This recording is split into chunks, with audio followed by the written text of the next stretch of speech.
want to have a few thoughts about the informal sector and particularly the challenges related to the informal sector.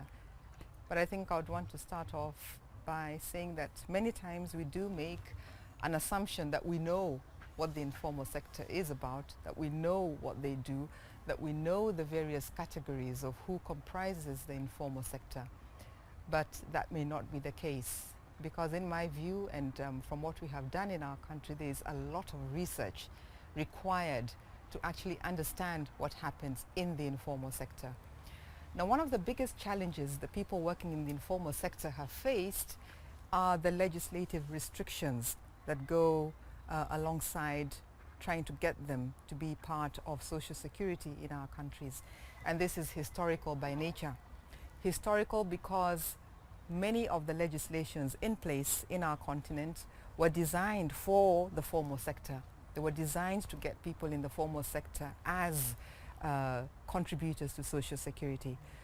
And so as an urgent part of getting the informal sector on board, other than ensuring that more research is done and more involvement of the members of the informal sector is taken into consideration, we need to relook our legislative documents and ensure that the informal sector are not just a postscript or an afterthought, but they are they occupy a real important part of the legislative arm of the informal sector.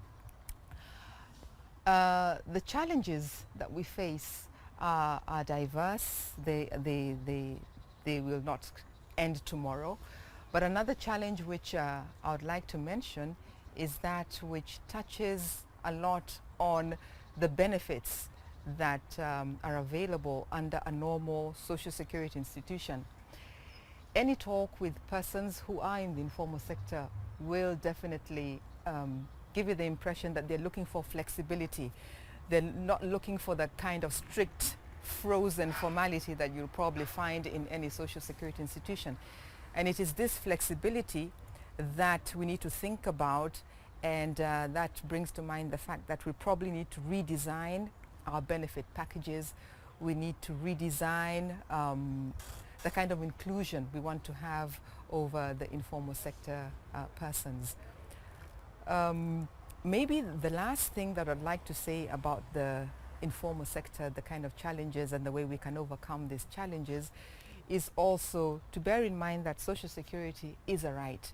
So we should not look at them as people who we're trying to do a favor about, people who really need to occupy just our spare time, but look at people in the informal sector as persons who are part and parcel of our citizenry and must be, not should be, but must be included in the social security system of any country in the world.